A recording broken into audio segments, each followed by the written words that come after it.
जो भी तुम पढ़ रहे हो उसको अगर लंबे समय तक उसको याद रखना है, जीवन भर तो कोई चीज़ याद नहीं रहती है, लेकिन जो लंबे समय तक अगर तुम उसको याद रखना चाहते हो तो कुछ चीज़ें हैं उस पर काम करके तुम लंबे समय तक वो चीज़ें याद कर सकते हो। सबसे पहली चीज़ है उसमें लिखना।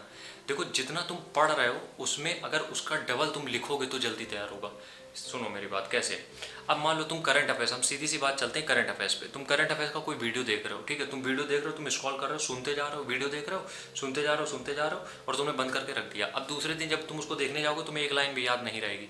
वहीं पे अगर तुम जो भी वीडियो देख रहे हो उसके अगर तुम नोट्स बनाते हुए जा रहे हो, वीडियो चल रहा है, एक एक नोट्स बनाते हुए जा रहे हो, तो ये चीज़ समझो, एक बार तुमने उसको देखा, मेमोराइज हुआ थोड़ा सा, तुमने जब लिखा, और जब लिखते हो तो दिमाग और तेज चलता है, क्योंकि लिख, देखो जो सुन रहे हो उसमें तो कोई एनर्जी नहीं लग रही है, कोई भी दिमाग नहीं लग रहा, लेकिन जब लिख रहे हो तो उसमें तो तुम्हें सोचना पड़ रहा है ना।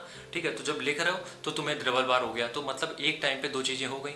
तो सबसे पहली चीज़ यही है कि जो भी चीज़ तुम पढ़ रहे हो उसको लिखो, उसको लिखना बहुत जरूरी है। ठीक है, नोट्स बनाने की बात हम नहीं कर रहे, उसको लिखो। ठीक है, दूसरी चीज़, जब भी चीज़ें तुम कोई भी मतलब कोई भी सब्जेक्ट ऐसा है जिसको तुम लंबे समय तक याद रखना चाहते हो, उसको ऐसे टाइम पे हमेशा करो जब तुम पढ़ाई की शुरुआत कर रहे हो।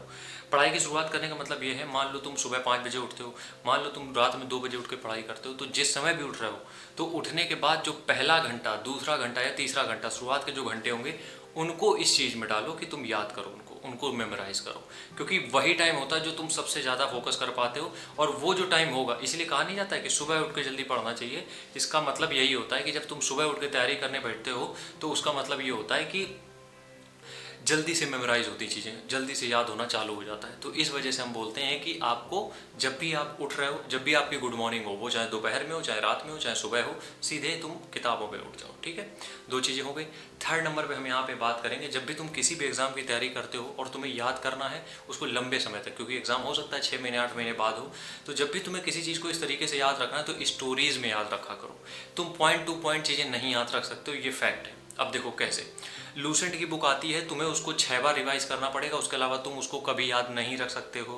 इसलिए हम ये बोलते हैं कि जब भी तुम्हें याद रखनी हो चीज़ें, स्टोरीज में याद रखो। मतलब कि अब मान लो तुम लूसेंट में हिस्ट्री पढ़ रहे हो, ज्योग्राफी पढ़ रहे हो, कुछ भी पढ़ रहे हो, तो उसमें एक प्रॉपर जो गाइड बुक आती है जिसमें डिटेल एक्सप्लेनेशन होता है, उसमें पढ़ो तुम, क्योंकि उसमें तुम्हें याद रहेगा कि ये नदी यहाँ से निकलते हुए यहाँ गई।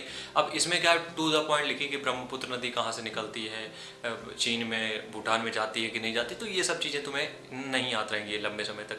लेकिन जब तुम्हें एक रोड मैप पूरा याद रहेगा कि यार यहाँ से चली थी, और यहाँ पे कट हुआ, यहाँ पे इससे मिली, यहाँ पे ये नाम बदल गया, यहाँ पे वो नाम बदल गया, तुम्हारे दिमाग में पूरी सीरीज आ जाएगी प्रॉपर। ठीक है, तो ये 3 चीज़ें ही हैं जिससे तुम किसी भी पढ़ी हुई चीज़ को लंबे समय तक याद रख सकते हो, और ये बहुत बेनिफिट देती हैं। ये चीज़ें वाकई में बहुत हेल्प करेंगी तुम्हारी, तो इनको एक बार इंप्लीमेंट करना, उसके बाद हमें बताना कि हाँ भैया सही कहा था आपने। ठीक है, ये तीनों चीज़, और खासकर ये तीनों तीसरे नंबर वाली स्टोरीज में याद करना सीखो, ना कि to the point. To the point चीज़ें बस टू द पॉइंट रह जाती हैं। ठीक है, राम राम, जय हिंद।